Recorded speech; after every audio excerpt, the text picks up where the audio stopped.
퍼센트 농도는 용액 질량 분의 용질 질량 곱하기 100. 그러니까 아주 질량에 그 충실한 농도고요. 몰 농도는 여러분 이제 익숙하잖아. 용액 부피 꼭 단위는 리터를 써야 되고요.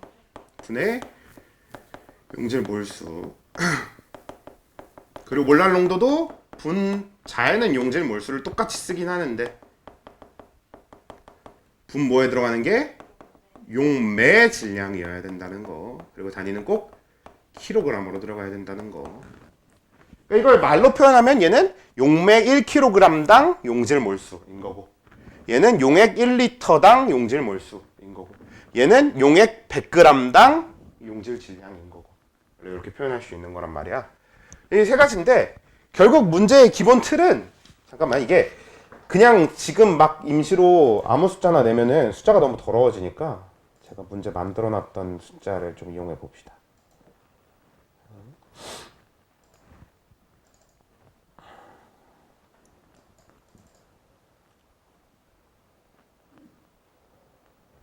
좋다, 좋아. 자, 10% 포도당 수용액의, 이거는 아주 간단한 거. 수용액의 몰 농도. 요거 한번 해볼까요? 이때 포도당이야 분자량 여러분 다 알 테니까 그냥 밀도만 해볼게요. 밀도. 수용액의 밀도는 1.8g/ml로 합시다. 8g/ml. 그래서 요거 구해봅시다.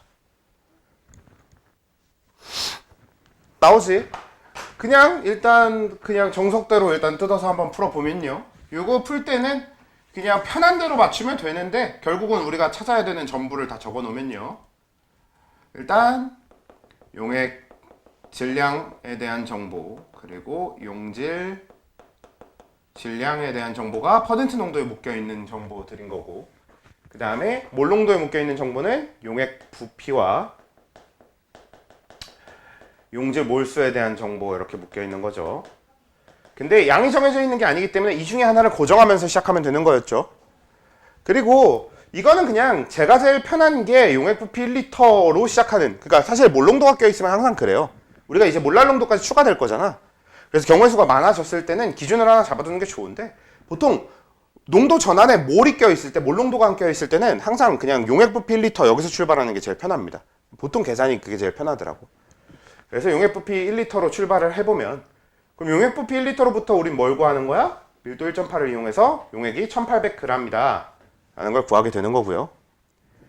그리고 얘가 1800g이면 용질 질량이 몇이 돼야 돼요? 180g이어야 10%의 퍼센트 농도를 갖게 되는 거죠. 그리고 180g이면 1몰이네요. 그렇죠? 그래서 우리는 몰 농도가 1몰/리터, 1몰 농도 이렇게 돼야 된다. 구해지는 거지. 자, 이것도 있었다면 우리 이거 뭐도 있었어? 기억해 이거 공식? m분의 10의 1이. 이걸로도 바로 구할 수 있는 거죠. 여기서 m은 분자량, a는 퍼센트 농도, d는 이제 밀도. 그러면 10, 1.8이고 여기 180이니까 바로 1이 나오죠. 근데 얘는 요렇게 식을 외워도 좋은데 나머지 다른 농도 전환들이 식이 외움직하게 생기질 않았거든요. 개빡세게 생겼어요, 식이. 그래서 그냥 전체적으로 방법 자체는 거의 비슷하기 때문에 그냥 하는 방법을 익히는 게 더 좋지 뭐. 실제로 여러분들 그 절대평가인 2과목 시험은 시간 모자랄 건 원래 그렇게 크게 걱정하지는 않아도 될 거예요. 시간이 모자랄 일은 거의 없을 거라서 시간 단축시키고 이런 거에 너무 할 필요가 없어요. 자, 일단 그렇고요. 근데 사실 화투는 시간 모자라는 게 조금은 걱정이 되기는 하는데 100점 맞아야 되는 거 아니니까. 자, 그러면 요 다음 이제 뭐 해볼 거냐면요. 10% 아세트산 수용액에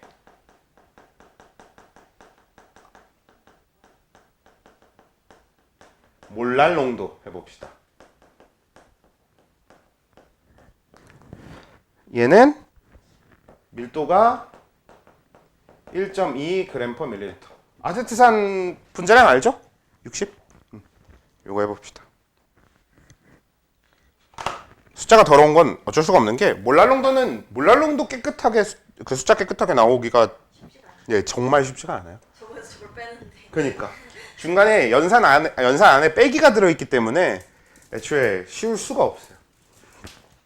그래도 일단 구조를 잡아보면 얘도 마찬가지로 알거나 구해야 되는 그러니까 전체 과정에 들어가는 정보는 용액질량, 용질질량 요 두 개랑 그 다음에 용매질량, 용질 몰수일 거란 말이지. 어떻게 풀었어? 뭘 기준으로 잡았어요? 그냥 저 위에 것처럼 똑같이 하고 그냥 빼가지고 그랬어. 1kg? 아니요 그냥 저 아까 1리터 저 위에 했던 거 방식대로 똑같이 한 다음에 그냥 빼고 오호호. 끝이니까. 신기하게 풀었네 여기는. 똑같이 했어? 1리터로 잡고 풀었어? 그냥 1리터 잡고 역으로 이렇게 4개 구하면은 그냥 바로 저그 오. 5kg로 옮긴 다음에 이항. 좋아요. 뭐 아무 상관없어요. 그렇게 하셔도 상관없습니다. 네, 그렇게 하십시오. 괜찮은 것 같은데? 왜요? 원래 방법 선생님이 하신 방법이에요? 아 그냥 원래 이 안에서만 구하려 그러면 용액질량 100g 요게 제일 편하거든 계산이. 요걸 100g으로 잡으면 요게 바로 10g이 나오니까. 그러면 요게 용매질량이 90g 바로 나와요. 그리고 용질 몰수야 어차피 60분의 10 이렇게 바로 나오고 그리고 얘는 1000분의 90이 되잖아. 그래서 이렇게 푸는 게 1000분의 90분의 60분의 10 이렇게 푸는 게 제일 편하거든. 그냥 제가 생각하는 아예 사실 밀도가 쓸 필요가 없는 거고. 그래서 이게 편한데 여러분들이 한 방식도 아주 좋긴 좋습니다. 다만 한 가지 이건 제가 낚시용으로 일부러 밀도를 적어 놓은 건데 보통 문제는 저처럼 똑같이 낚시용 밀도를 적어 놓거나 기본적으로 밀도가 계산이 필요 없기 때문에 적지 않는 경우가 많거든. 만약에 밀도를 안 주면 그 1리터를 이용하는 건 이제 못 하잖아요. 그럴 때는 그냥 이렇게 계산하면 좋을 것 같아요. 어차피 계산할 때 뭘 기준으로 잡느냐가 편한 거, 뭐가 더 편하냐의 뉘앙스 문제인 거지. 그냥 어떻게든 하시면 됩니다. 잘 하시네요. 그러면 마지막 요거 딱 해보면 되겠네. 1몰 농도 포도당 수용액 의 몰랄 농도. 이번엔 몰 농도와 몰랄 농도 전환이 되는 거죠. 요거는 마찬가지로 밀도 1.8 첫 번째 거랑 똑같이 할게요. 이렇게 잘하네. 분황률로 계산하실 수 있을 것 같은 것 같긴 한데 일단은 마찬가지 얘도 몰농도가 들어있으니까 1리터에서 출발하는 게 당연히 편해서요. 1리터에서 가시면 되는 거 맞긴 하고요. 그러면 얘는 1리터일 때 1몰 잡히잖아. 이게 몰랄 농도에서 가장 편한 건 용질 1몰은 그대로 갖다 쓸 수 있다는 거지. 근데 1리터가 결국은 뭐인 거고 1800g인 거고 그리고 용질 1몰이니까 이건 뭐예요? 180g인 거잖아요. 그럼 여기서 이거 빼면은 1800 빼기 180으로 그냥 적어 놓을게요. 요게 용매 질량이죠.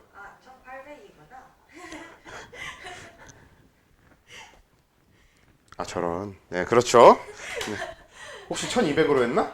아니 위에 거랑 잘못 보고 1200하고 180. 그치? 자, 이렇게 되는 거고요. 일단은 농도 전환은 잘 하시는데 그러면 농도 쪽 문제는 풀만 할걸요? 묽은용의 총괄성은 여기서 이제 추가로 개념도 여러 가지로 필요하고 그 다음에 문제 푸는 거 식도 기억하셔야 되고 식에다가 대입해서 푸는 건데 그러면 그래 거기까지는 그렇더라도 농도 전환은 일단 이렇게만 하시면 됩니다. 이렇게만 하시면 되고요. 그 다음이 이제 그건데 근데 농도 문제 푸는 여기 묽은용의 총괄성 문제 꽤 재밌는데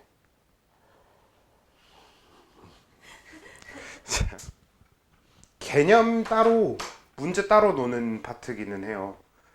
이유가 엔탈피의 사실 개념 자체가 그 개념적으로 가치는 심도 가치는 굉장히 높거든. 근데 그걸 화투에서 담기가 너무 어려워요. 자, 왜냐면 일단 엔탈피가 뭔지부터 얘기를 해보면요. 엔탈피는 혹시 다뤄본 적 있나? 약간 이게 물리에서의 연력학적인 표현에서 또 꽤 많이 등장하거든요. 근데 이 엔탈피가 엔트로피랑 같이 이제 굉장히 자주 등장하는 개념인데, 죄송합니다. 엔트로피는 지금 학교에서 이제 없어졌으니까 엔트로피는 우리가 다루지 않아도 되는 건 너무 좋은 거고. 근데 엔탈피가 이제 기호는 H를 쓰고요. 얘는 에너지, 그러니까 열 에너지, 총량, 약간 이런 개념이에요. 그러니까 무슨 얘기냐면 그냥 아무거나 갖다 놓고 뭐 원자 핵을 가지고 얘기를 해도 돼요. 그러니까 뭐 리튬 원자핵 이런 걸 가지고 얘기해도 되고, 아니면 뭐 염소 원자 이런 걸 가지고 얘기해도 되고요. 아니면 Cl2 이런 걸 가지고 얘기해도 되고, C6H12O6 이렇게 더 복잡한 물질이어도 상관없는데, 이렇게 어떤 그냥 아무거나 입자, 아무 입자 혹은 아무 물질을 갖다 놓고 이 리튬 원자핵이 가진 열에너지의 총량, Cl 원자가 가진 열에너지 총량, Cl2 분자가 가진 열에너지 총량, C6H12O6 이 포도당 분자가 가진 열에너지 총량을 표현할 때 각각 리튬 원자핵의 엔탈피, Cl 원자의 엔탈피, Cl2 엔탈피, C6H12O6의 엔탈피, 이런 식으로 가는 거거든. 근데 이게 정말 안타까운 게 엔탈피가 개념적으로는 존재하고 개념적으로는 의미가 커요. 우리가 이렇게 열량, 어떤 에너지 양에 대해서 얘기한다는 것 자체는 되게 의미가 크거든? 근데 아직도 못 구해. 실제로 아예 구할 수 있는 영역이 아닙니다. 왜냐면 인간의 기술로는 이 리튬의 원자핵에 들어있는 에너지가 정말 바닥까지 갔을 때 얼만큼인지 몰라. 왜냐? 아직 바닥을 몰라요. 그렇지? 우리는 입자의 구성을 어느 단계까지는 알고 있어? 그래도 한 쿼크 정도까지는 갔죠. 쿼크 단계 정도까지는 알 수 있습니다. 그러니까 리튬 원자핵을 뜯어보면 그 안에 양성자, 중성자가 있을 거고, 양성자, 중성자도 뜯어보면 양성자는 업 쿼크 2개와 다운 쿼크 하나가 되어 있을 거고, 중성자는 다운 쿼크 2개와 업 쿼크 하나가 있을 거고, 이런 식으로 알고 있잖아. 근데 인간이 그래서 그 중성자나 양성자를 쪼개서 쿼크가 될 때 얼만큼의 에너지가 방출되는지 흡수되는지 이런 정보를 제대로 알고 있지 못하거든.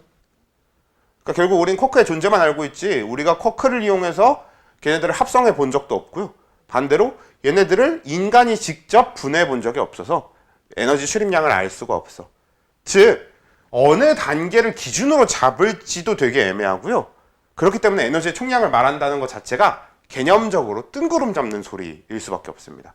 즉 엔탈피는 엔탈피라는 말은 만들어 놨지만 거의 의미가 없어요. 우리가 구할 일도 없고 알 수 없고, 그냥 포도당의 에너지 하면은 사실 이건 구하는 방법은 되게 많거든. 근데 그것도 포도당이 가진 진짜 에너지의 전체가 아니고 인간이 포도당을 이용할 때 얻을 수 있는 에너지 정도만 알 수 있는 거잖아. 만약에 우리가 포도당을 연료로 해서 불로 태워갖고 연료로 때운다고 하면 그때의 열량은 알 수 있겠지. 혹은 우리가 포도당을 먹어서 열량을 얻는다라고 하면 그것도 얼만큼인지는 알 수 있겠지. 근데 진짜 포도당이라는 입자가 가진 전체 에너지는 모른단 말이에요. 그래서 엔탈피는 그냥 단순히 개념적인 것 뿐인데, 그래서 엔탈피는 H, 엔탈피 자체로는 아무 의미를 갖지 못하고요. 이 엔탈피가 의미를 가질 때는 델타 H, 즉 엔탈피의 변화량의 이야기를 할 때만 의미가 생깁니다. 결국 뭐냐면 화학원의 마지막 단원, 열의 출입, 그 얘기예요. 그냥 그 얘기를 조금 더 고급스러운 어휘와 조금 더 고급스러운 내용으로 채워서 얘기를 하겠다. 이게 엔탈피 파트입니다. 근데 사실 엔탈피를 배운다라는 거는 어떨 때 가장 의미가 커지냐면 우리가 엔트로피랑 연결했을 때 의미가 제일 커져요. 결국 얘가 연력학적인 개념이라서 엔트로피 뭔지 아시죠?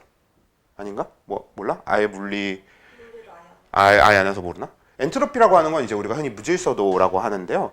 이 무질서도는 몰라도 되는 개념이니까 대충만 아주 가볍게만 설명을 해보면, 엔트로피라고 하는 거는 무질서도라고 하지만은 사실 무질서도라기보다는 그 연력학 법칙 중에 엔트로피 증가 법칙이라는 게 있어요. 결국 우주의 모든 변화는 엔트로피가 증가하는 방향으로 일어나야 된다라는 변화거든. 근데 엔트로피가 무질서도고 무질서도가 증가한다고 하잖아. 이게 사실 확률의 문제입니다. 무질서도가 높을수록 일어날 확률이 높아요. 예를 들어보자. 자,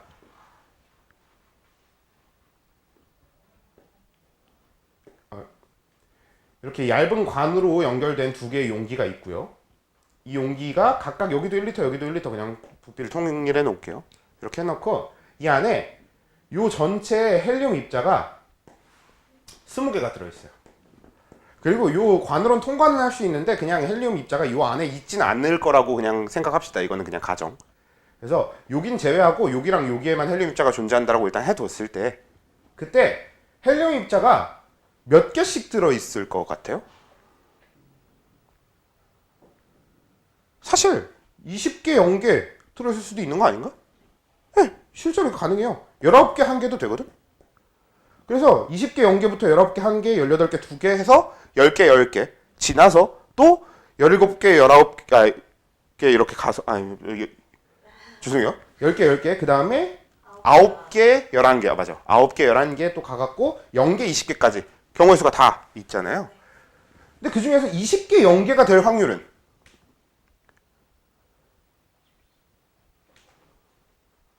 그치? 결국은 이게 둘 중 하나를 선택하는 거지. 그러면 2분의 1의 확률이에요. 거기에 20제곱이 될 거거든. 그래서 요 뒤에 거는 똑같은데 앞에 들어가는 게 맞아. 얘는 20C 0이에요. 아바통. 근데 10개, 10개가 들어가는 경우의 수는 20C 10이니까 여기가 압도적으로 크잖아. 그러니까 확률적으로 10개, 10개 들어있을 확률이 훨씬 제일 높거든. 그러니까 실제로도 10개, 10개 들어있을 거라고 우리가 예상할 수 있는 거고 실제로 그렇잖아. 그래서 이게 확률적으로 가장 무질서한 상태. 사실 20개, 0개가 들어있는 거랑 10개, 10개가 들어있는 걸 비교해보면 뭐가 더 무질서한 것 같아?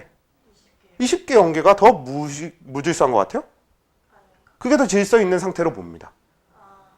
요거는 이제 입장의 차이일 수도 있는데 우리가 20개, 0개를 은연중에 무질서하다고 보게 되는 이유가 뭐냐면 이게 익숙한 상태라서 그래. 이게 익숙한 상태라서 이게 익숙하지 않은 상태라서 그런 건데 왜 이쪽이 더 질서 있고 이쪽이 무질서한 상태냐면 펴져 있는 공간이 얘가 더 크잖아요. 얘가 더 적고. 이게 입자가 더 넓은 범위에 퍼져 있게 돼. 학생들 생각해봐. 반이 두 개가 있어. 한 반에 20명이 들어있고 옆 반에 한 명도 안 들어있어. 랑 각 반에 10명씩 들어있어. 랑 그 반을 통제하는 선생님 입장에서 뭐가 더 무질서할까요? 네, 10명씩 들어있는 두 개의 반이 더 무질서해요. 진짜 개 힘듭니다. 똑같이 20명인데 반 두 개로 나눠져 있으라면 진짜 힘들거든? 그러니까 그런 느낌으로 실제로 입자가 이렇게 더 넓게 퍼져 있는 게 더 무질서한 거고 그리고 원래 더 그 무질서한 상태일수록 더 확률적으로 높은 거지. 우리가 물에 잉크를 떨어뜨렸을 때 잉크가 퍼져나가는 것도 잉크가 퍼져 있는 게 더 무질서한 상태인데 근데 그 더 무질서한 상태 쪽이 더 확률이 높은 거니까 당연히 우주가 그쪽 확률이 높은 방향으로 흘러나간다. 이게 엔트로피 증가의 기본 얘기거든요. 근데 여러분 잉크를 물에 떨어뜨렸어?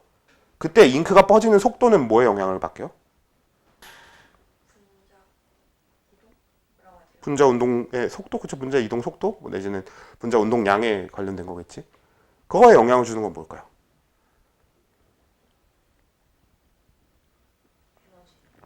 에너지.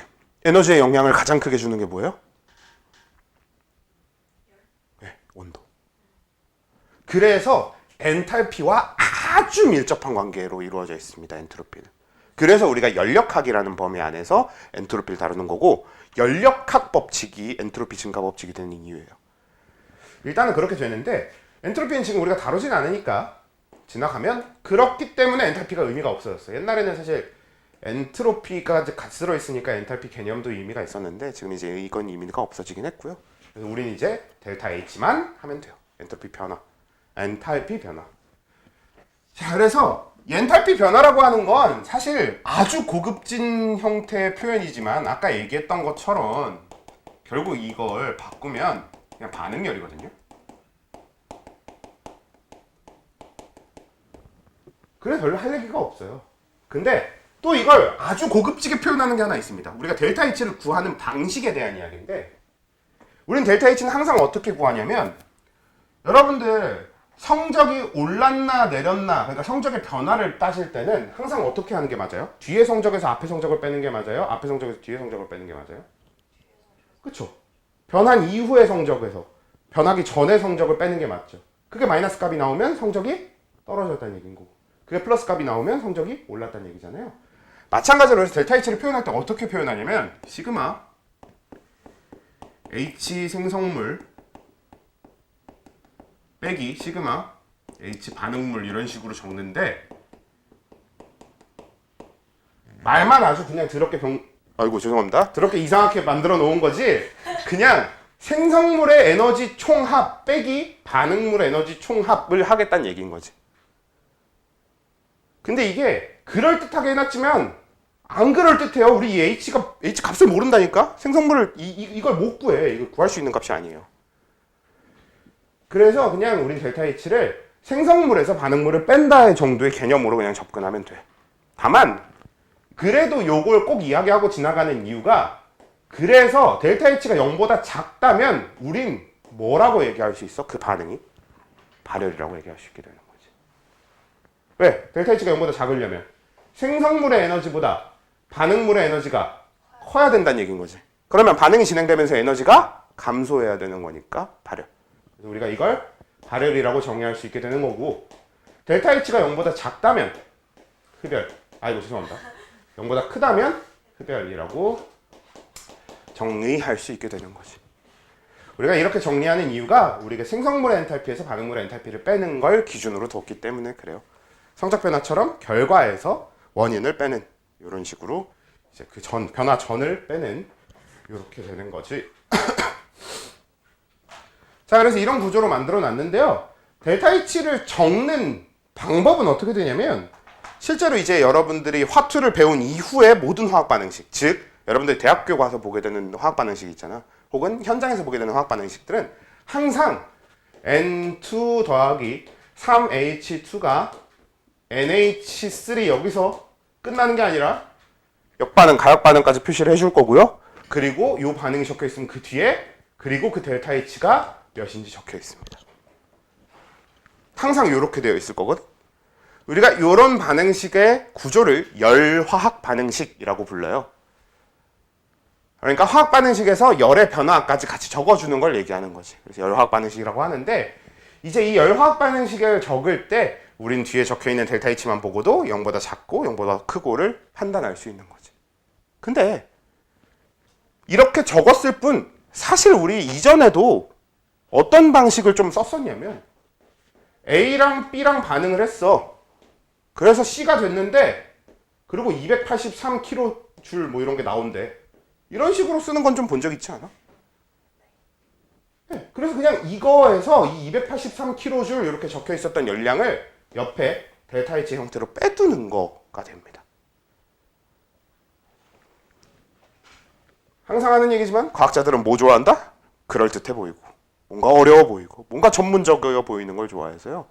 이렇게 뒤에 플러스 283kJ 저거 간지가 안 나잖아. 그래서 멋있게 하려고 델타 H 따로 빼는 이런 방식을 만든 거나 다름없어요, 사실. 화학적인 의미는 그 정도밖에 없어. 물리학적인 의미는 엄청나게 많지만. 그래서 일단은 저렇게 델타 H를 옆에다 따로 빼서 적어주는 방식인데, 다만 한 가지. 이거 발열이에요, 흡열이에요?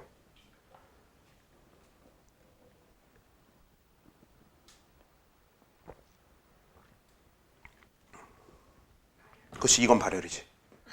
이건 반응이 끝나고 283kJ만큼이 남아서 나왔다는 뜻이 돼야 되는 거잖아. 만들어졌다는 뜻이 돼야 되는 거니까, 우리가 이렇게 식에다 적을 때와 이 델타 H로 적을 때는 약간 어떤 느낌이 강하냐면 부호가 반대? 약간 그런 느낌이 강한 거죠. 그래서 부호에 좀 신경을 쓸 필요가 있다. 일부러 그래서 여기 파트는 문제들을 보면요, 이걸 혼용해요. 헷갈리라고. 그래서 그걸 좀 조심해 줄 필요는 있습니다. 기존에 그냥 식 안에다가 열량을 넣어서 표현하는 방식도 쓸 수 있는 방식이긴 한데, 그거랑 델타 H를 이렇게 따로 빼줘서 열화학 반응식의 표준 이렇게 딱 해놓는 방식이랑 봤을 때 부호에 신경을 쓸 필요가 있겠다. 이걸 조심해 주시면 되겠다 라는 거고, 보통 흡열, 만약에 이게 흡열일 거면 마이너스 283kJ 이렇게도 표현해요. 근데 보통은 이거보다는 어떻게 해? 그렇지, 이걸 앞에다가 여기 A 더하기 B 더하기 283kJ이 화살표하고 C, 이런 방식이 더 많이 쓰이지, 흡열은. 자, 그래서 그냥 그때그때 구분만 잘해주면 되는데, 별 내용도 아니구만. 그쵸? 별 내용도 아니거든? 그럼 이제부터 이걸 별 내용으로 만들기 위한 개념들이 나옵니다. 자, 이제 다루게 되는 게 표준 반응열이라고 하는 애들이 돼요. 이게 생각보다 중요한 게 표준이 들어가잖아? 이게 진짜 세계 표준이에요. 대표적으로 우리 화원에서 다뤄본 표준이 뭐가 있었냐면 표준 상태. 뭐예요? 영도시 일기압. 그치? 이 표준으로 정해둔 표준이 되는 이것들은 다 전 세계가 화학에서 진짜 공통적으로 표준으로 잡아두는 게 되는 거거든? 그래서 지금부터 얘기하는 표준 반응열은 어떤 거냐면 실제로 어떤 반응에 대한 표준 반응열을 구해둬서 이 표준 반응열 표가 있어요. 그리고 우리는 그 표준 반응열 표를 보고 굳이 열량계 쓰지 않고도 열량을 바로바로 갖다가 계산을 이용할 수 있도록 되어 있습니다. 예를 들어서 CH4의 표준 연소열 이런 게 나와. 그럼 우리는 이 CH4의 연소열을 계산이 필요해. 만약에 CH4가 연소했을 때 열량이 얼만큼 나오는지가 계산이 필요하다고 하면 그 표준 연소열에서 나오는 정보를 갖다 쓰면 되는 거예요. 이거 실제로 굉장히 유용할 것 같지 않아요? CH4 같은 경우는 연료잖아. 그러니까 연료니까 내가 CH4를 얼만큼 가지고 있어야, 얼만큼 준비해야 되는가 이 정도를 계산할 때 결국 내가 필요한 열량을 놓고 그 열량을 표준 연소열을 이용해서 맞추면 그러면 CH4가 얼만큼 필요한지를 계산해서 미리 그만큼 필요한 만큼 구해둘 수 있게 되겠죠. 이런 방식으로 쓰게 되는 거지. 그래서 이 표준 반응열이라고 하는 건 되게 중요하거든. 근데 화투가 관심을 갖고 있는 거는 표준 반응열이 얼마냐 이게 아니에요. 그 표준 반응열이 어떤 기준에서 만들어졌느냐 이쪽입니다. 즉 여러분들이 표준 반응열을 쓰려면 지금 이걸 쓰려고만 해도 CH4의 표준 연소열이 적혀는 있는데 그걸 어떻게 쓸 거냐의 문제라는 거지. 근데 그거 어렵진 않아요. 실제로 표준 연소열 적혀 있는 거 보면 킬로줄 내지는 킬로칼로리 요거는 그냥 둘 중에 아무거나 써도 돼. 내가 지금 필요한 게 칼로리면 칼로리로 적혀 있는 걸 쓰면 되고 내가 필요한 게 줄이면 줄로 적혀 있는 걸 쓰면 되거든요.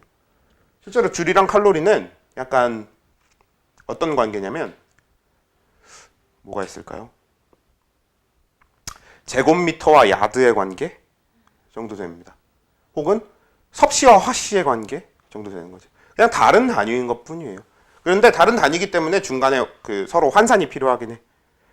근데 다른 단위고 환산이 필요하긴 하나 둘 다 열량에 대한 표현이라는 건 같으니까. 둘 중에 뭘로 적혀있든 상관없이 퍼 몰 이렇게 적혀있거든. 이거 무슨 뜻이야?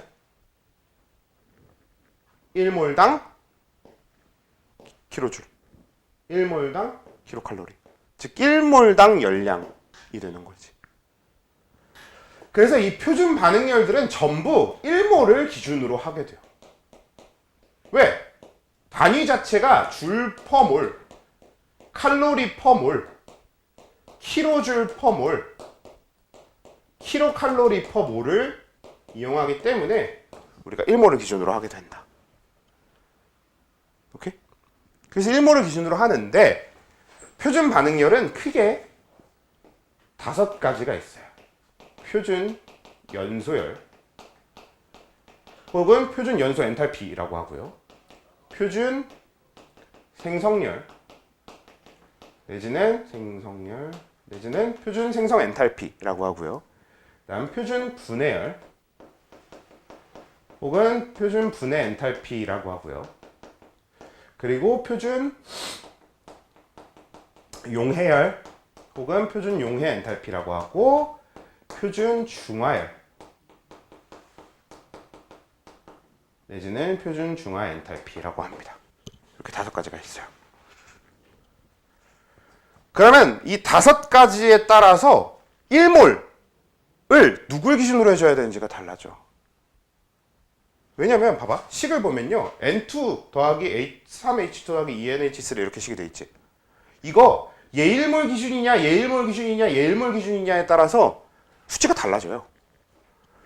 얘 델타 H가 만약에 뭐 플러스인지 마이너스인지 저 이거 발열인지 흡열인지 기억이 잘 안 나거든? 흡열이었던 걸로 기억한다. 그냥 흡열로 할게요, 대충. 흡열이라고 하면은 대충 한 300kJ 뭐 이렇게 해둘게요, kJ.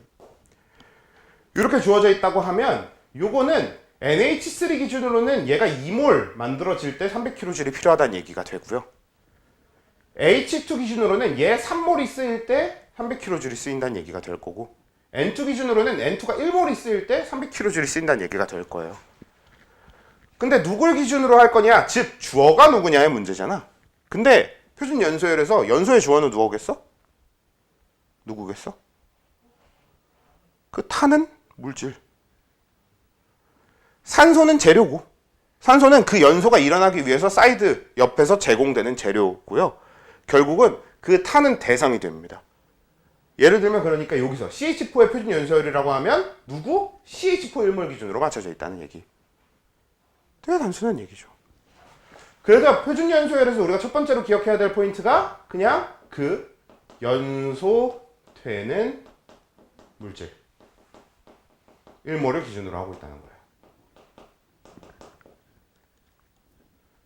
그리고 두 번째, 또 표준 연소열에 있어서 문제가 되는 요소가 하나 더 있는데 뭐가 있냐면, 제가 적어볼게. CFH4의 표준 연소열을 구하는 식이에요. 자, 그래서 얘를 O2, 이거 몇 O2였더라? 2O2였나?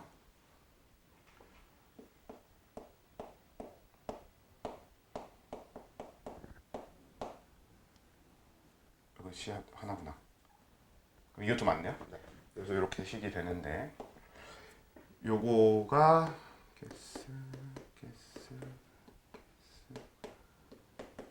이렇게 하는 거 하나. CH4 더하기 2가스 CO 가스 더하기 H2 리퀴드 하고, 그럼 얘가 2분의 3.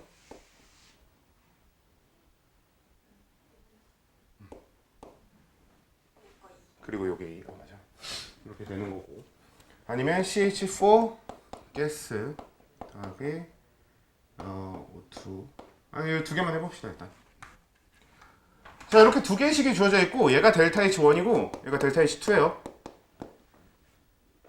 자, 이 두 개의 식 중에서 우리가 표준 연소열을 구할 수 있는 식은 뭘까요? 그러니까 우리가 이 두 개의 식이 주어져 있는데, 이걸 가지고 이제 메테인의 표준 연소열은 몇 식이에요? 라고 질문을 했어. 그러니까 표준 연소열을 델타 H1이나 델타 H2를 이용해서 표시를 하래. 그럼 뭐가 될까요?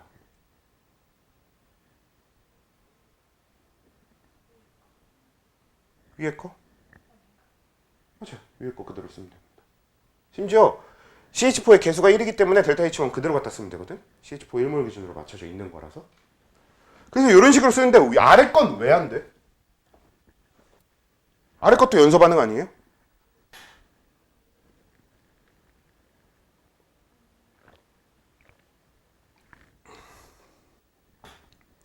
그렇잖아. 아래 것도 연소 반응이잖아. 왜 안 돼? 완전히 연소 기준으로 하기 때문에 그래. 이건 그냥 말 그대로 우리가 표준을 정하는 거라서 기준이 필요해서 만든 겁니다. 왜냐면 연소는 두 가지가 있잖아요. 완전 연소와 불완전 연소. 실제로 우리가 표준 반응열의 그 표준의 기준에 완전 연소나 불완전 연소에 대한 기준을 안 적어 놓잖아? 그러면 어느 나라에서 어느 조건에서 연소를 시키냐에 따라서 서로 다 다른 열량이 나오겠죠. 그래서 기준이 필요해서 완전 연소를 기준으로 해놓게 됩니다. 대신 우리가 이 완전 연소가 들어가는 바람에 여러분들이 뭘 기억해야 되는 상황이 됐냐면 완전 연소 산물을 기억하고 있어야 돼요. 실제로 문제는 저런 식이야. 식을 여러 개 주고 그 옆에다가 그 각 식에 대한 델타 H를 적어줘요. 그러고 너희한테 지금 주어진 식들을 봤을 때 뭐 CH4의 표준 연소열이 얼마인지 구하라고 이런 식으로 문제를 낸단 말이야. 물론 이건 이제 아주 간단한 문제의 예시겠죠. 그래서 델타 H1이다 이렇게 갖다 놓으려면 델타 H2가 왜 안 되는지 정도는 알고 있어야 되지. 그러려면 완전 연소 산물이 뭐고 불완전 연소 산물이 뭔지 알아야 되거든. 근데 나올 거는 딱 두 개예요. CO2. CO. 요거는 완전 연소 산물이고 요게 불완전 연소 산물이잖아요. 요거 거의 이것만 나오고요. 나올 거면 아니면 NO2랑 NO. 요게 완전 연소 산물, 요게 불완전 연소 산물. 딱 요 두 개만 기억하고 있으면 됩니다. 나머지는 완전 연소와 불완전 연소를 가지고 문제 낼 일은 없어요. 너무 복잡해지고 그리고 실제로 화학적으로 되게 애매한 애들도 많습니다. 실제로 황 같은 경우에는 연소 산물이 세 가지라서 되게 애매해지거든. 3산화황, 2산화황, 1산화황이 다 따로 나와서. 그래서 그냥 요 두 가지만 기억하시면 되는데 아무튼 그래서 표준 연소율이라는 건 이렇게 두 가지 정보가 되고요. 3번도 있네요. 세 번째로는 이건 그냥 표준 연소율의 당연한 얘기인데 표준 연소율은 항상 0보다 커? 항상 0보다 작아? 그때그때 달라?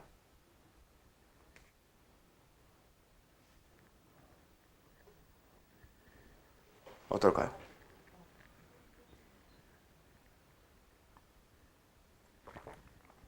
만약에 항상 0보다 크다면 세상에 존재하는 모든 물질에 대한 표준 연소율이 전부 다 양수값으로 적혀 있어야 되는 거고 항상 0보다 작다면 세상에 존재하는 모든 물질에 대한 표준 연소율이 전부 다 음수로 적혀 있어야 되는 거고 그때그때 다르면 그냥 그때그때 어떤 물질은 플러스로 어떤 물질은 마이너스로 적혀 있겠죠. 근데 그쵸 항상 0보다 작아. 항상 음수로 적혀 있어야 되겠지. 왜? 요거 우리 화원 마지막에서도 얘기했었죠. 연소는 무조건 발열이잖아. 무조건 발열이기 때문에 그래서 표준 연소율의 아주 중요한 특징 중에 하나 델타 H는 항상 이 표준 연소율의 델타 H는 항상 0보다 작습니다. 항상 음수값이 나와야 돼요. 그렇게가 표준 연소율에서 우리가 기억해야 되는 포인트 전부입니다. 이 세 가지만 지켜지면 표준 연소율을 그냥 이 세 가지가 지켜지는 안에서 구하시면 돼요. 그러니까 이 세 가지 조건을 만족하는 식을 찾아서 계산해내는 거지. 이해되시죠? 일단 1차원적으로는 그렇게 사용돼요. 우리가 이제 거기서 좀 더 높은 차원으로 어떻게 사용하는지는 뒤에서 얘기할 거지만 1차원적으로는 그렇게 사용되고 자 그 다음에 표준 생성열로 넘어가 볼게. 자 얘도 결국은 그러면 첫 번째 주어가 누구냐 누구 일모를 기준으로 할 거냐인데 뭐겠어 얘는 생성열이니까 생성되는 물질 일모를 기준으로 하겠죠. 예를 들면 딱 지금 요 시기 NH3 생성열을 계산하기 위해서 아주 적합한 시기 되는 겁니다. 그러면 지금 요거 그대로 토대로 했을 때 NH3의 표준 생성열은 몇이 되게요? 요 시기일 때 NH3의 표준 생성열은 150이 되는 거지. 그런 얘기입니다. 150kJ/mol 이렇게 되겠지. 이게 되죠? 별거 아니지. 그런 얘기인데 물론 이제 두 번째 조건이 더 붙어야 되는데 자 이것도 여기다가 하나 해볼게요. 자 우리 광합성 오늘 딱 했으니까 C6H12O6가 만들어진다고 가정해 봅시다. 그래서 C6H12O6가 만들어지는 식이 있는데 자 이 식은 우리가 잘 알고 있는 광합성식 6CO2 더하기 그냥 6H2O로 할게. 6H2O가 6O2가 되는 화학 반응식을 적을 때는 보통 그냥 화학적으로는 이렇게만 적으니까 이렇게 해놓고 자, 요 식이 있고요. 요게 델타 H1 근데 아래 거는 6C 더하기 6H2 더하기 3O2 가스 얘는 S 흑연 이런 애가 있고요. 그 다음에 6C 가스 6H2 가스 3O2 가스 C6H12O6 위에 거 안 했네. 얘 솔리드 얘 솔리드 얘 솔리드 얘 가스 얘 리퀴드 얘 가스 델타 H2 델타 H3 이번엔 어때요? 그래서 포도당의 표준 생성열은 몇이 어떻게 될까요?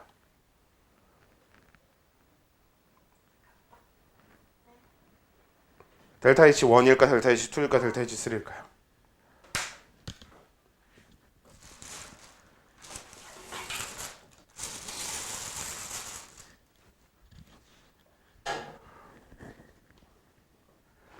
그냥 감으로 찍어봐. 어차피 확실하게 알기는 제가 기준을 설명 안 했으니까 당연히 그런데 뭐가 제일 맞는 것 같아 보여? 사실 가장 익숙한 식은 델타 H1이에요. 그렇죠? 가장 익숙한 식은 저거야. 맞아요. 그러니까 우리가 포도당을 만드는 방식으로 생각하면 저렇게 만들어. 사실 우리 주변에서 누구한테 포도당 만들려고 그러면 다 저렇게 만드는 게 주가 될 거거든. 근데 말씀하신 대로 아닐 것 같아. 왜? 생성물이 두 개니까. 맞아요. 저건 사실 O2의 생성이 같이 적혀 있어요. O2의 생성이 같이 있고요. 애초에 저거는 포도당을 생성하기 위한 식이라고 보기엔 좀 무리가 있습니다. 이걸 생체적으로 처리하느라 저런 과정을 거쳐왔을 뿐 화학적으로는 저게 가장 효율적인 포도당 생성이 아닌 거지. 그러면 밑에 거 두 개는 그럼 위에 거와 밑에 거 두 개의 가장 큰 차이는 뭐냐면 일단 첫 번째가 포도당만 만들어진다는 거. 두 번째가 재료들이 다 어떤 상태야? 원소 상태죠. 화합물, 서로 다른 원소끼리 서로 결합해서 화합물을 이루는 상태가 아니라 원소 상태. 이게 아주 중요합니다. 그래서 얘가 재료가 되는 물질, 즉 반응물이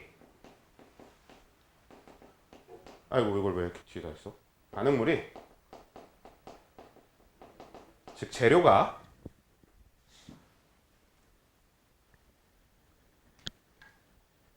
원소여야 됩니다. 원소여야 돼요. 화학 결합을 한 상태면 안 돼. 그래서 얘도 아주 적합한 식이었던 거지. 그러니까 얘는 O2가 같이 안 만들어져도 애초에 지금 재료가 되는 애들이 화합물이라서 안 돼요. 중간에 비어있는 게 이제 두 번째 거냐 세 번째 거냐의 문제거든. 두 번째 게 답입니다. 왜? 여러분들이 알고 있는 자연 상태의 흑연은 죄송합니다. 자연 상태의 탄소는 흑연이 가장 존재 비율이 높잖아요. 그래서 여기에 들어갈 말이 그 가장 존재 비율이 높은 원소 상태를 띠고 있어야 돼요.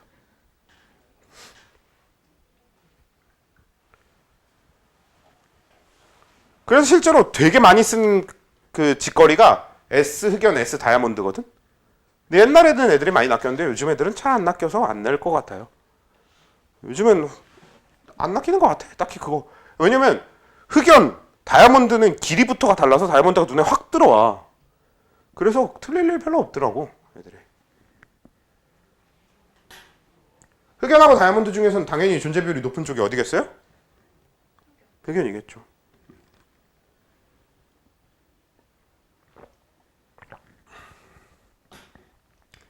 그리고 얘는 델타 H가 항상 0보다 클까? 항상 0보다 작을까? 항상 0보다 큰 애들도 있고 0보다 작은 애들도 있을까? 그때그때 다를까? 얘는 그때그때 다릅니다. 얘는 정말 그때그때 달라요. 완전 천차만별입니다. 개인적으로 생각하는 표준 생성열식 중에 아주 재밌는 것들이 몇 가지 있어요. 이런 거는 그냥 이제 해보면 되는데 표준 생성열식 중에 아주 재밌는 게 H2 리퀴드 표준 생성열 이런 거. 그럼 이거 H2 리퀴드의 표준 생성열을 구하기 위한 열화학 반응식이 뭔 줄 알아? 이겁니다. 이런 것도 표준 생성열의 식이 될 수 있는 거예요. 그래서 이제 이렇게 되고요. 아, 이것도 있어요. 이것도 되게 재밌는 건데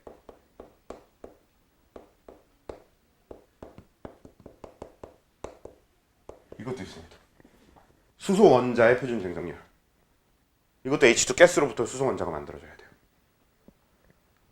이 식이 저 수소 원자의 표준 생성열을 구하는 열화학 반응식이 됩니다.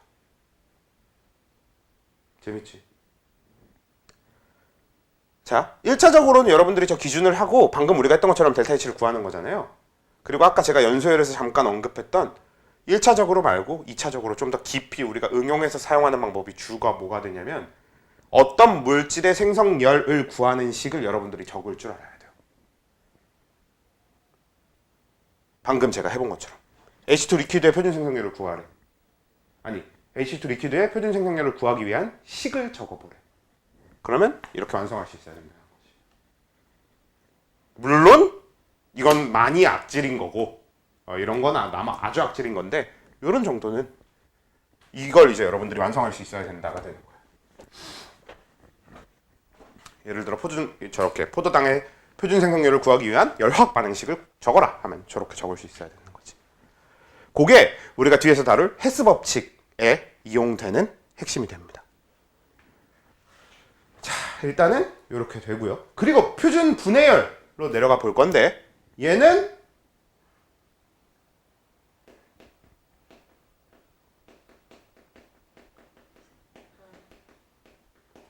띱니다. 왜냐하면 표준 분해열은 분해되는 물질 1몰을 기준으로 하고요. 그 분해 결과물인 생성물이 존재 비율이 가장 높은 원소 상태로 만들어져야 돼요. 그냥 정확하게 표준 생성열에 마이너스 붙인 부호만 반대로 하면 됩니다. 그러니까 반응 자체가 표준 생성열 반응의 역반응이 표준 분해 반응이 되는 거니까. 그렇죠? 그래서 표준 분해열은 딱히 정리할 거 없어. 그 다음 표준 용해열. 이거는 뭐겠어? 뭐 1몰 기준? 그쵸? 용해되는 물질, 즉 용질 1몰 기준. 그래서 얘는 용질 1몰 기준으로 하게 되고요. 더 이상 얘기할 것도 없습니다. 끝이야. 용질 1몰 기준으로 하면 돼. 단 얘는 이 기준이나 어떤 조건이 이거 하나가 끝인 거고, 요 연소열 때처럼 이런 델타 H에 대해서 얘기해 볼 건 남아있어요. 자, 얘는 델타 H가 항상 0보다 클까요? 항상 0보다 작을까요? 그때그때 다를까요?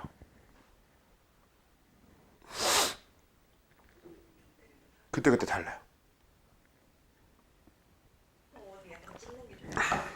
그때그때 다른데, 근데 생성열은 진짜 그때그때 너무 천차만별이라서 그런 거면 얘는 좀 이야기가 달라요. 얘는 어떻게 이야기가 다르냐면 델타 H가 0보다 작은 주 물질들이 따로 있고요. 델타 H가 0보다 큰 주 물질들이 따로 있어요.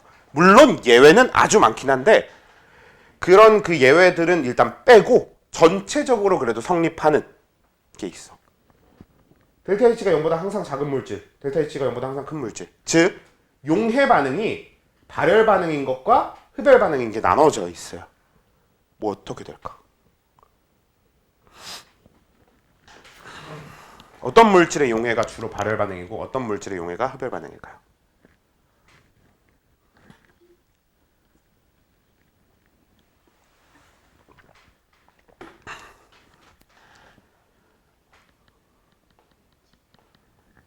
자, 요거는 좀 돌아 설명을 해볼게. 자, 여러분들한테 힌트를 주면서 여러분들의 중간에 생각을 좀 해나갈 수 있게 한번 힌트를 조금씩 줘볼게요. 자, 용해라고 하는 반응은 용해가 잘 되고 용해가 안 되고라는 차이를 우리가 쉽게 확인할 수 있습니다. 그렇죠?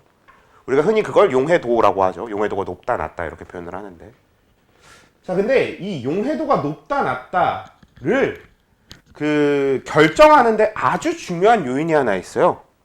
그게 뭐야? 온도입니다. 자, 대표적으로 한 가지 생각해 볼 만한 게 뭐가 있냐면, 전에 코코아 타 먹어봤잖아. 우리 코코아 같은 거 타 타려면 뭐 제티 이런 거 타려면 따뜻할 때서 잘 녹습니까? 차가울 때서 잘 녹습니까? 따뜻할 때 훨씬 잘 녹지. 그렇지? 그러면 우리는 그거 직관적으로 뭐라고 알 수 있는 거예요? 온도가 오를수록 용해도가 높아진다라고 직관적으로 이해할 수 있지. 근데 콜라는 어때? 그치? 탄산은 오히려 온도가 낮아야 용해도가 높아진다라는 거를 우리가 직관적으로 확인할 수 있잖아요. 그러면 온도가 올라갈수록 용해도가 올라가는 건 일단 누구라는 건 알겠어? 주로 고체 물질들이라는 건 알겠어. 물론 엄청나게 많은 예외가 있긴 합니다만 보편적으로 그래도 한 80%, 70%는 그래요. 근데 용해도가 낮은 애들, 용해도가 낮아지는 거, 온도가 낮아질수록 용해도가 낮아지는 애들은 기체. 이거는 예외가 거의 없어요. 기체는 한 90% 이상, 99% 가까이가 온도가 낮아질수록 용해도가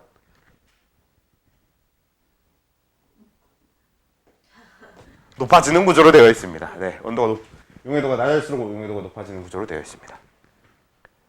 자, 그러면 고체의 용해 반응은 흡열일까요? 발열일까요?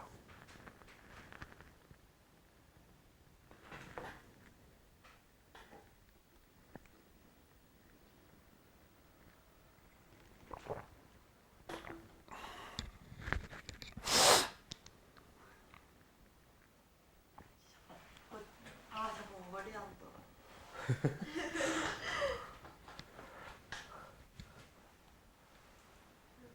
흡열이어야지. 자, 왜? 온도가 높다는 건 무슨 얘기야? 그 공간 안에 열 에너지가 많다라는 의미를 갖고 있습니다.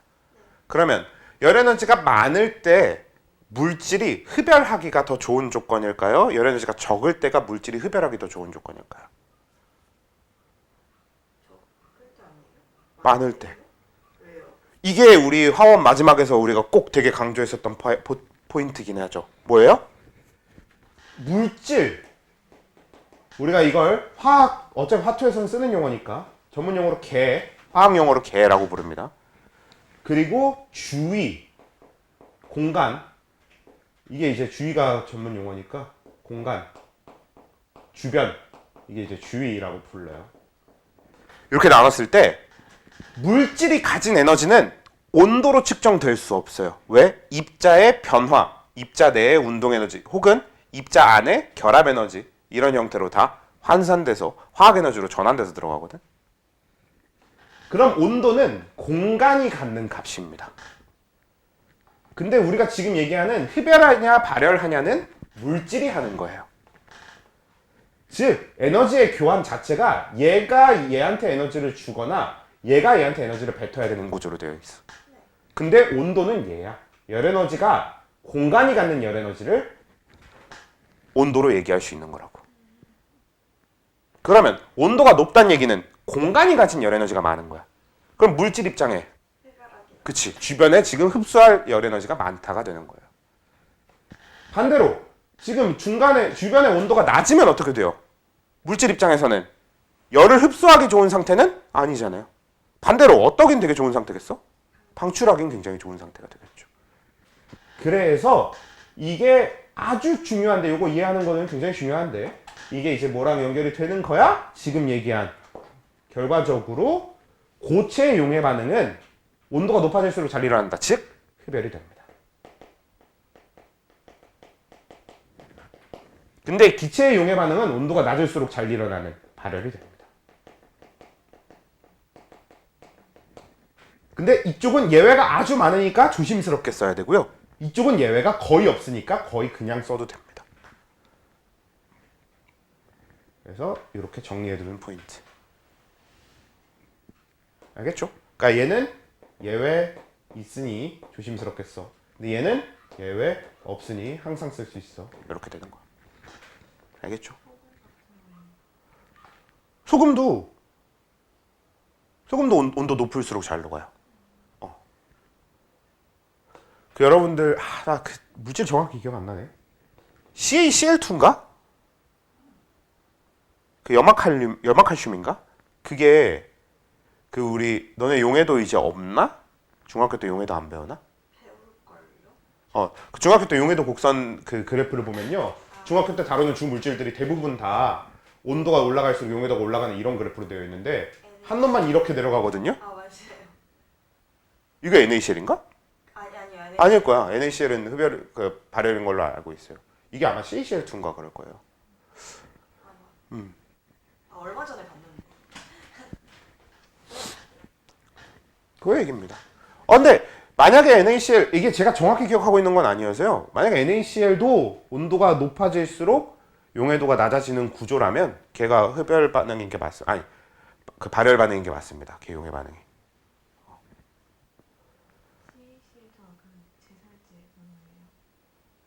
그런 거 같. 염화칼슘 얘네들 다 제설제로 쓰이는 거니까 걔네 맞지.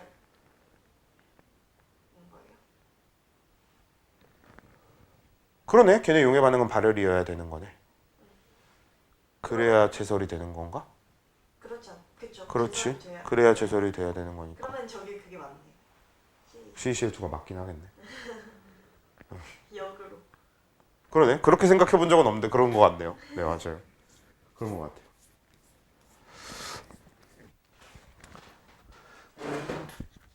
그래서 그렇게 이제 보시면 된다라는 거. 그래서 이제 표준 용해열가 결국은 다시 좀 여기까지만 일단 먼저 정리를 해보면 기준이 중요한 건 주로 이 둘입니다. 얘 둘이 기준이 좀 까다로워서요. 얘는 이제 그 누구 일몰인지는 사실 별로 어렵지도 않잖아. 그러니까 이거는 별로 안 어려운데 완전 연소라는 조건이라든지 사실 얘가 기준이 제일 까다롭죠. 반응물이 가장 존재 비율이 높은 원소 상태여야 된다라는 거. 보통 가장 존재 비율이 높은 거는 흑연, 다이아몬드 이거는 탄소일 때만 흑연, 다이아몬드 이딴 것까지 조심해줘야 되는 거지 대부분은 그냥 상태만 봐주시면 됩니다. 우리가 흔히 가스로 알고 있는 물질들은 가스로 주어져 있어야 되고요. 리퀴드로 액체로 되어 있는 물질들은 리퀴드로 주어져야 되고요. 그리고 표준 분해열은 어차피 이거에 부호만 반대로 한 거고 표준 용해열은 그냥 요 정도의 내용. 그리고 어차피 요거 관련된 내용은 뒤에 평형에서 또 어차피 더 자세히 할 거예요. 평형 우리가 초반부만 하고 끝낼 거긴 해도 그 초반부에 있는 내용이니까 요거에서 좀 자세하게 할 거니까 일단 요 정도로 정리하고 내려가면 되겠고. 그래서 표준 용해열까지 왔으면 마지막 표준 중하열인데 얘가 아주 재밌는데 얘는 뭐 1몰 기준일까요?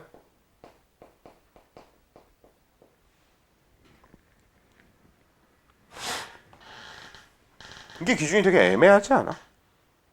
왜냐면 중화 반응은 누구와 누구의 만남입니까? 산과 염기의 만남이지. 그럼 산 1몰을 기준으로 해야 돼? 염기 1몰을 기준으로 해야 돼? 어차피 같잖아요는 아니죠. 우리가 가수가 다르면 달라질 수 있는 거니까.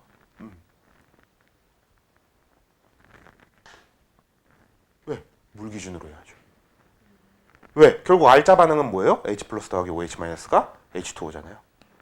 그러니까 결국은 알자 이온 반응에 맞춰서 물 1몰 기준으로 가거든? 그럼 이게 뭐가 되는지 알아? 어떤 산을 갖다 놓고 어떤 염기를 갖다 놓든 표준 중화열은 항상 어떻게 나오게? 일정. 똑같이 나옵니다. 55.8인가? 네. 그 정도로 나와요. 맞아?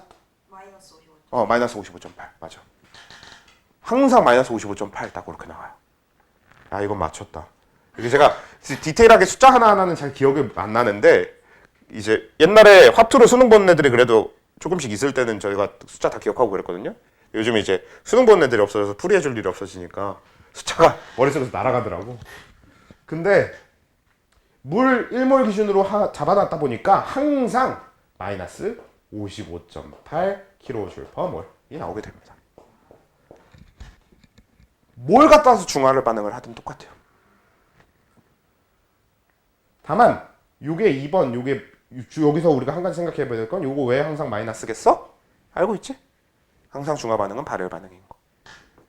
그렇게 연결되는 겁니다. 이게 이제 표준 중화열이에요. 됐죠?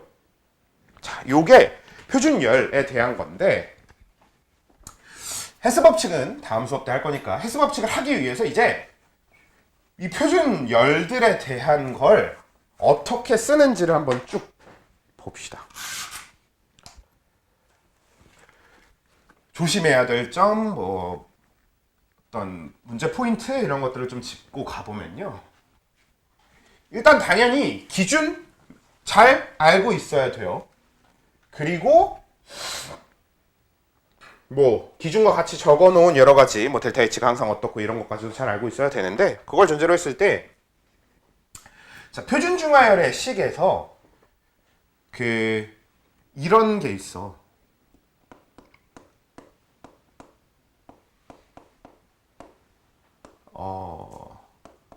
NaOH 좋다.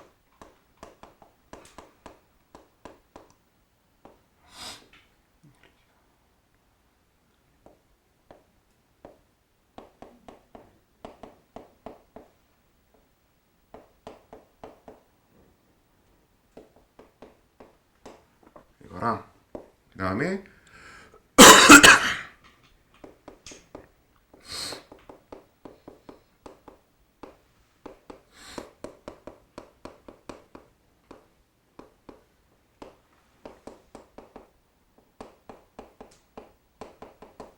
H2O 리퀴드일 거니까 이거 상태 안 적을게요. 귀찮으니까.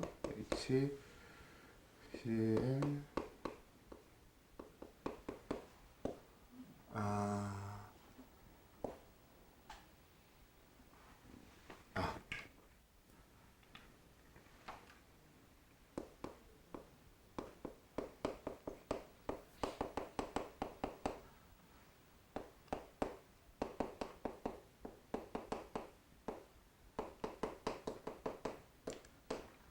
요 세 개의 반응식. 예, 첫 번째 걸 델타 H1, 두 번째 델타 H2, 세 번째 델타 H3. 자, 이 델타 H1, 2, 3 중에 마이너스 55.8kJ인 것도 있고 아닌 것도 있습니다. 골라보십시오.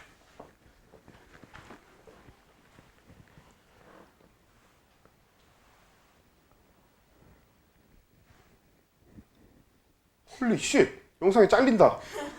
망했다. 얼마 안 잘려. 어떨 것 같아요?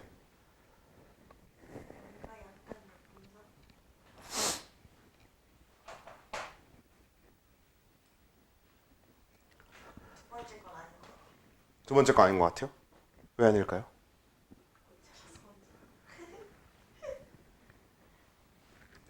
어떻게 생각해? 일단 두 번째 거 델타 H2에 대해서 어떻게 생각해? 아닐 것 같다고 하는데.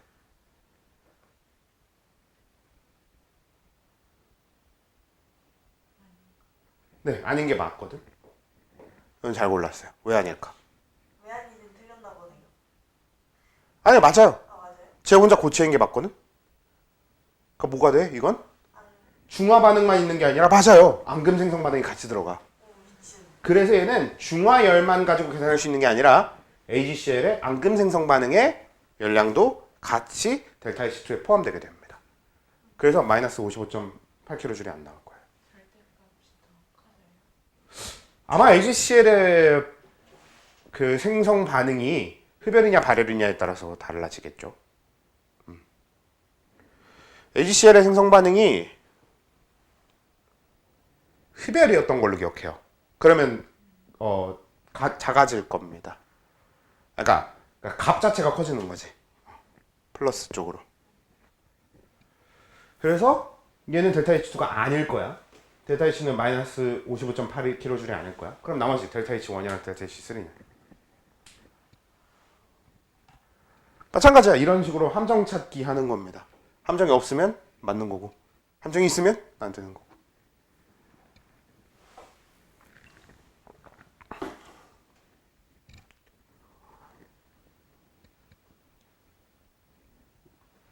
얘도 아니고 얘도 아니에요. 저 기치고 칠 때는 그렇죠. 설마 다 아닐 리는 없을 거라고 혼자 가정했는데. 왜? 얘처럼 어떤 반응이 섞여 있는지 보면 되거든. 얘는 어떤 반응이 섞여 있게? HCl의 용해 반응이 섞여 있게 됩니다. 얘는 HCl이 NaOH 수용액이면 결국 물이 있는 거잖아요. 그래서 HCl이 물에 녹는 과정과 그래서 그 녹은 다음에 중화 반응이 일어나는 과정이 같이 섞여 있는 거예요. 얘는 뭐예요? NaOH의 용해 반응이 섞여 있지. 그럼 어느 정도는 되겠냐면 위에 거는 뭐? 표준 중화열 더하기 HCl의 표준 용해열을 이용하면 할 수 있을 거고요. 그 정도로 값이 나올 거고 얘는 NaOH의 표준 용해열 더하기 표준 중화열 정도의 값이 나올 겁니다. 오케이? 그런 식이에요. 그래서 이런 식으로 그 함정 찾기를 해야 됩니다. 어떤 게 함정이고 어떤 게 제대로 된 거고 이게 이제 표준열 쪽에 핵심이 되는 거고 그래서 표준 용해열이나 표준 중화열에 대해서는 보통 이런 거 주로 조심하면 되는 게 사실 표준 용해열은 그 반응식 만약에 NaOH의 표준 용해열을 구하기 위한 열화학 반응식을 구하라 라고 하면 어떻게 적는 건지 알아? 이렇게 적으면 돼요. 아이고.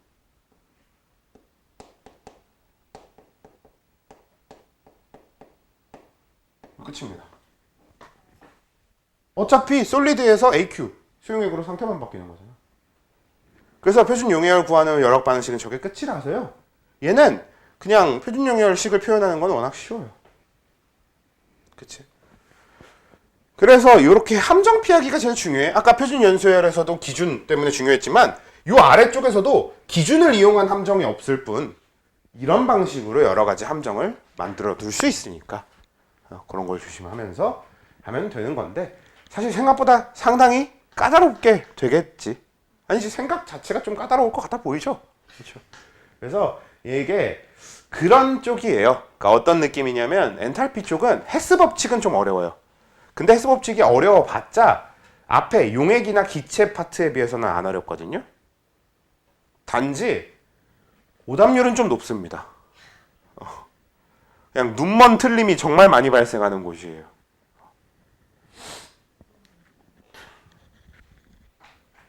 그래서 이제 요 표준 연소열, 표준 생성열, 표준 분해열, 표준 용해열, 표준 중화열에 대해서 그 정리할 때 사실 어떤 식의 습관이 제일 좋냐면요.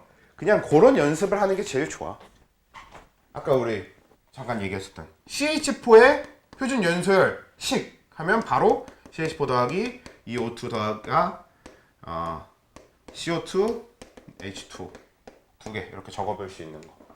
뭐 아니면 NH3는 표준 생성열식 저기 있네요. 저거 말고 또 재미난 거 뭐가 있을까요? CH3COOH의 표준 생성열 이런 거씩 구하면은 얘가 C 두 개 S 흑연 더하기 EH2 가스 더하기 O2 가스 이런 식으로. 실제로 우리 CH3COOH 저렇게 만들어요? 아니요, 가루로 만들어요. 근데 관심 없고요. 그냥 이게 표준 그냥 약간 그냥 원소로 다 쪼갠다는 느낌으로 하고 계속 맞추면 되는 거예요. 맞아요. 그겁니다. 재료가 무조건 다 이렇게 원소로 되어 있어야 되는 거니까.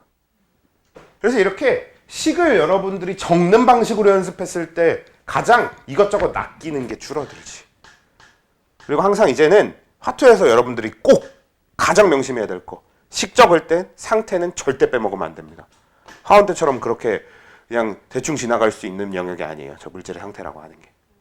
그렇죠. 지금만 해도 그 물질의 상태 하나 때문에 엄청 많은 게 달라지기 때문에 아시겠죠? 그래서 물질의 상태도 조심하고 문제 풀 때도 물질의 상태 항상 확인하면서 풀어야 돼요. 저 물질의 상태도 하나의 조건이 됩니다. 일단 그렇게 되고요. 잠깐만.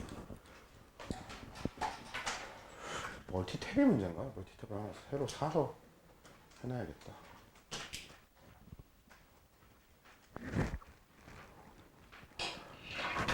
됐고. 그리고 이제 우리가 헬스 법칙을 하기 위한 마지막 하나의 퍼즐이 더 있는데 그게 결합 에너지입니다. 결합 에너지. 이게 아주 재밌는 개념인데 자, 결합 에너지는 말 그대로 결합과 관련된 에너지이긴 할 거거든요. 근데 표현은 결합이 형성될 때 에너지처럼 생겨먹었지만 실제로는 그게 아닙니다. 결합이 끊어질 때 에너지가 결합 에너지예요. 그러니까 그냥 방향성의 차이가 있는 거지. 우리가 결합 에너지란 표현만 보면 결합이 형성될 때 에너지처럼 느껴지는데 실제로 결합 에너지는 그 방향성 자체가 결합이 끊어질 때로 보는 건데 왜냐면 결합 에너지는 어떤 조건으로 보냐면 결합이 끊어져서 순수한 기체 상태의 원자가 될 때 필요한 에너지가 되는 거거든.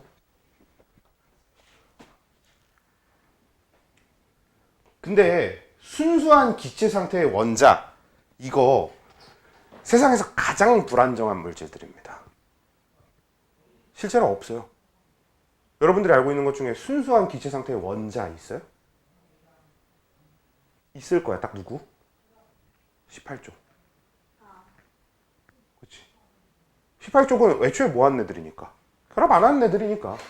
18쪽 빼고 여러분들 순수한 아이오딘 기체 말이 안 되고 순수한 산소 O 그냥 따로 떠다녀. 말 안 된다는 거 우리가 이미 알고 있잖아요. 그리고 고분자로 가면은 고분자랜다. 그 중원소로 가면 원소의 질량이 커지면 걔네들은 어차피 상온에서 뭐가 아니야? 기체가 아니에요.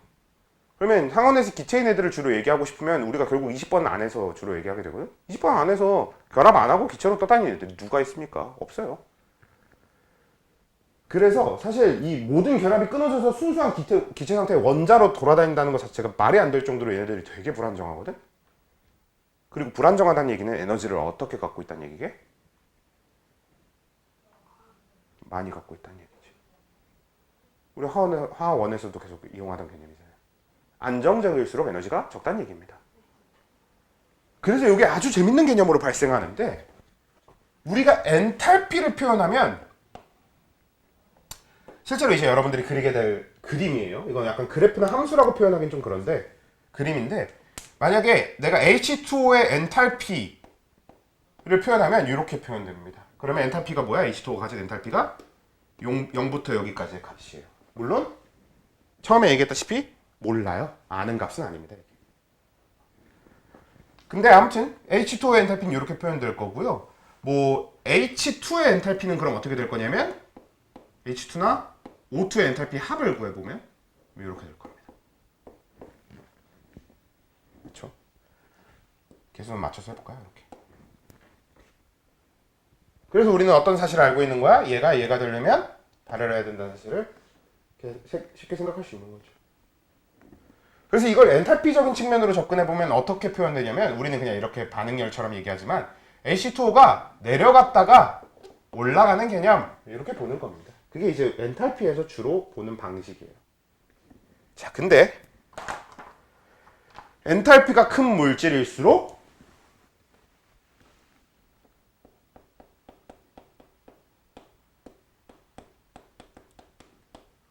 결합 에너지가 작아지죠.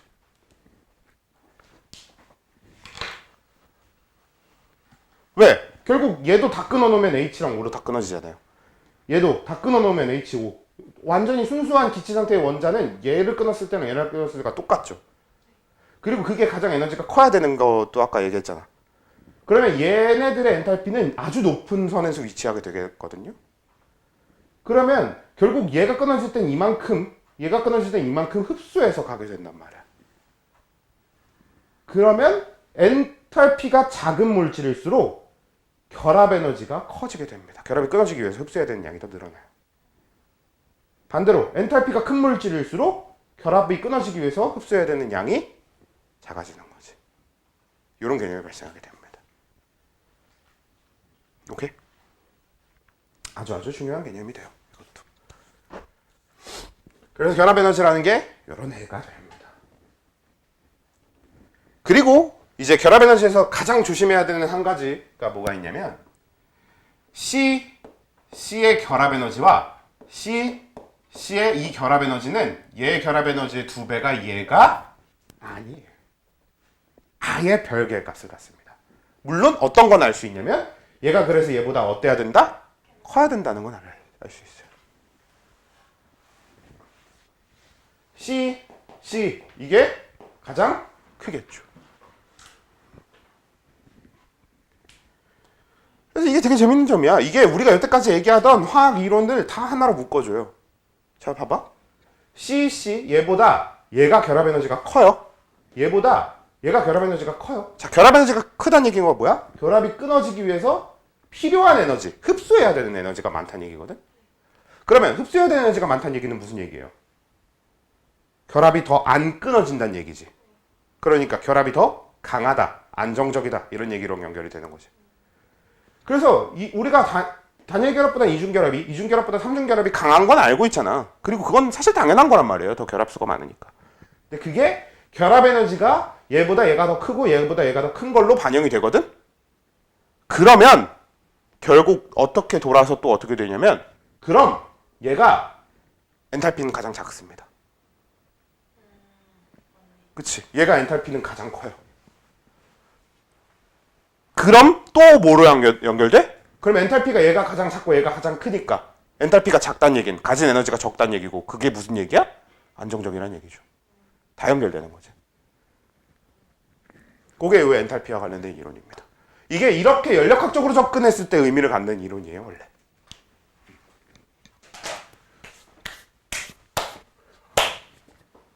됐죠?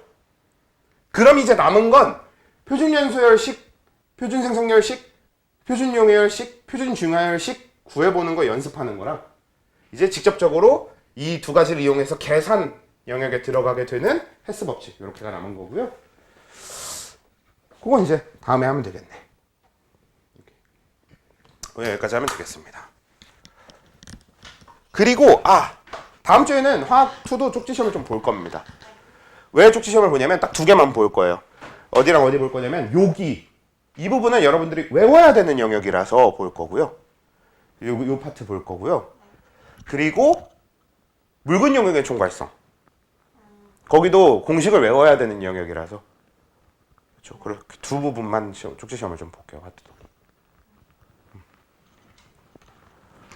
됐지?